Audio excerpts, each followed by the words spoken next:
Hey everybody, welcome back to the channel. It is a bright, beautiful day here in Montana, and that can only mean one thing. It's kind of getting to that time to get the boat out, get ready. We've already been on the water probably 5 or 6 times this year. It's been a super abnormal time in Montana, but for those of you that are kind of itching to get out on the boat, this is the time right now to be rigging your boat, doing some maintenance, checking all that stuff. And if you're looking to get a versatile system for Livescope, if you're new to Livescope, wanting to get into Livescope and want a kind of a versatile setup, I'm going to show you in this video just a really easy way to use your ice setup in your boat as well. If you're not looking to get multiple graphs and multiple screens in your boat, in the front, in the back, whatever the case might be, this is a great way to get started. And so in this video, I'm going to show you a new mod that we're doing this year to the boat just to make our Livescope a little bit more versatile. So let's check it out.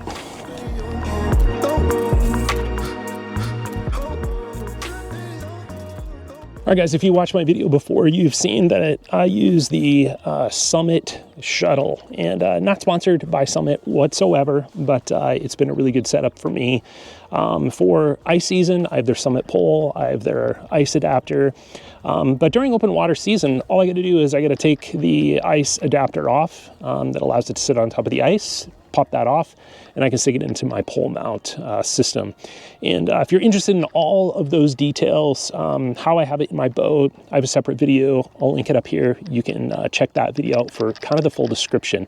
But this is my setup. I'll kind of go through it a little bit more. It's the Garmin 106 Ultra, and it's mounted in a Summit shuttle, and I've got a 32 amp hour battery sitting in there, and I have the Summit pole with an extended handle, which I upgraded this year, and it's got the LBS 34. So pretty simple, pretty basic. I have it currently mounted in the front of my boat, and this is where that other video is going to come into play. I won't go into all the details, but this is the docking system from Summit.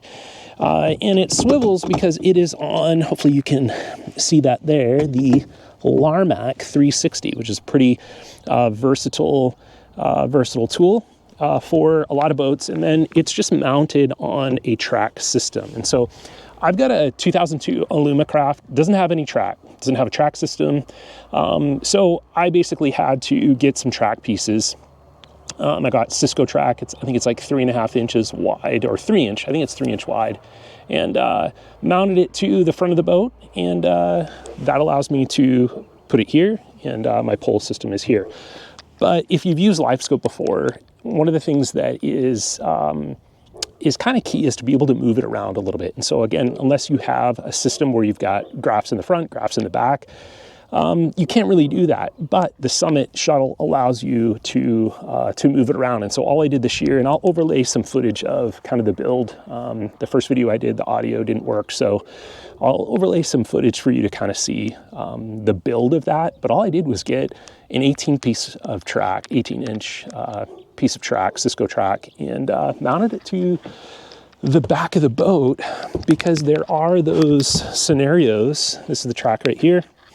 There are those scenarios where it's kind of convenient to be, in the back of the boat, search around and using your Livescope to kind of pan around and be quick. And so wanted to do that this year just to make Livescope a little more user-friendly and not just being on the front of the boat.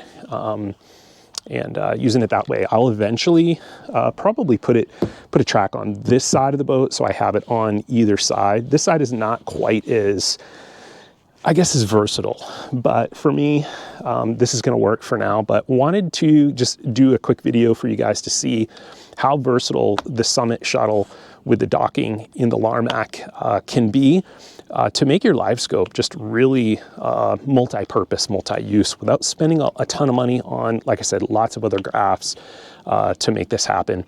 If I didn't already say it, I do have a 32 amp hour battery in the Summit shuttle. I can run that for pretty much a full day.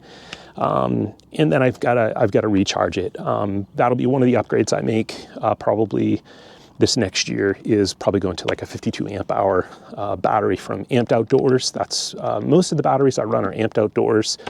But yeah, that is my Summit Livescope setup.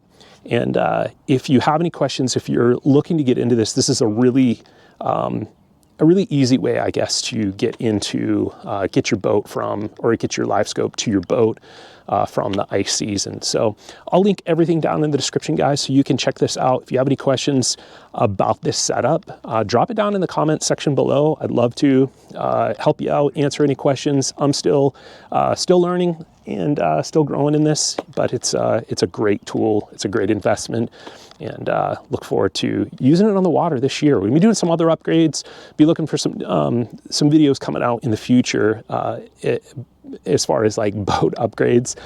Had some battery issues during my last fishing adventure, and so going to be doing some upgrades to the batteries, and I'm not going to do a full review, but I'll share with you kind of the install, what I'm going to, why, and then I'll do kind of a full review, hopefully down the road, to see how these batteries are going to work in the future. But thanks so much for watching. If you're not subscribed, please hit that subscribe button and get us to 500 subscribers. That's our goal for this year, is to at least just get to 500 subscribers. New channel, small channel.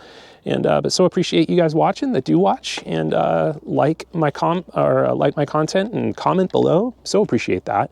Lots of stuff. We got a big year ahead of us for the open water season. There's a lot to explore, a lot to do this year that I'm really excited about. So stay tuned for more content. We'll see you on the next one.